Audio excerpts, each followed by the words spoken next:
నేను ధైర్యంగా బాలకృష్ణ గారిని కలిసినప్పుడు, "నువ్వు ఎలా వచ్చావు బాబీ" అంటే, "నేను చిరంజీవి గారి అభిమానిని సార్" అని చెప్పినప్పుడు, ఆయన ఎంత ఆప్యాయంగా నన్ను ఎంకరేజ్ చేశారంటే, వేరే ఏ హీరో దగ్గర ఇలా జరిగిద్దో నాకు తెలీదు. ఇవాల్టి దాకా అదే గౌరవం ఇస్తారు ఆయన. అబద్ధాలకి స్పేస్ కోరుకోడు ఆయన. ఫిల్టర్స్ లేకుండా ఉంటారు. సో, డే 1 ఆయన కలిసినప్పుడు, "నేను చిరంజీవి గారి అభిమాని బాబు. చిరంజీవి గారి మీద ఎంతో గౌరవంతో సినిమాలో ఏదైనా సాధించాలని వచ్చానని నిజంగా ఆయనకి చెప్పినప్పుడు, నా వెన్ను తట్టి, నా షోల్డర్ తట్టి, గాడ్ బ్లెస్ యూ నాన్న అన్నారు. ఆయనకి చాలామంది అనుకుంటుంటారు, బాలకృష్ణ గారికి కోపం, బాలకృష్ణ గారికని. నేను రన్నింగ్‌లో ఉన్నప్పుడు సడెన్‌గా ఫస్ట్ షెడ్యూల్ జరిగిన తర్వాత మోహన్ కృష్ణ గారు అనే మా రైటర్‌తో నేను బాబాయ్ అంటుంటే ఆయనకు ఒక మాట చెప్పా. బాబాయ్, మా నాన్నగారు కాలం చేయకముందే నేను బాలకృష్ణ గారితో చేసుంటే మా నాన్న ఇంకా బాగా అర్థమై ఉండేవాడు అని.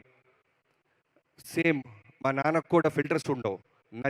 నచ్చితే ఆప్యాయంగా ఒక గోరుముద్ద కలిపి నోట్లో పెడతారు. నచ్చకపోతే బయటికి పోరా అంటారు. సో, నేను చూసినప్పుడు దగ్గర నుంచి బాలయ్య బాబు గారితో ముందు నేను ఎందుకు పని చేయలేకపోయానా? మా నాన్నగారికి కోపం ఎక్కువ అని నేను అనుకుంటుండేవాడినే. కాదు కదా! క్యారెక్టర్ కదా! అని నాకు అర్థం అవ్వడానికి టైం పట్టింది. బాబు, థ్యాంక్ యూ సో మచ్. మీ హానెస్టీ, మీ డెడికేషన్, పని చేస్తే తప్ప దూరం నుంచి వాళ్ళకి 100% అర్థం కాదు. నాలాగా ఎక్కడి నుంచో వచ్చి ముందు మీ మీ గురించి మొత్తం తెలీదు బాబు నాకు. ఒక గొప్ప రామారావు గారి కొడుకని తెలుసు. కొన్ని వేల కోట్ల మంది అభిమానులకి దేవుడని తెలుసు. మాటేస్తే నిలబడతారని తెలుసు. దేనికైనా దూసుకొని వెళ్తారని తెలుసు. కానీ వీటన్నిటిని దాటి ఆయన మనసు దగ్గర నుంచి నేను చూశాను. కాబట్టే ఫ్రేమ్ టు ఫ్రేమ్ మనసు పెట్టి నేను నా టీం ఇవాల్టిన 'డాకు మహారాజ్' అనే ఒక గొప్ప సినిమా, అంటే హిట్ కొట్టడం, సక్సెస్ చూడటం ఇవన్నీ నేను చూశాను. కానీ నాకు ధైర్యంగా చెప్పుకోగలుగుతుంది, గర్వంగా చెప్పుకోగలుగుతుంది, ప్రేమను పొందుతున్నారు.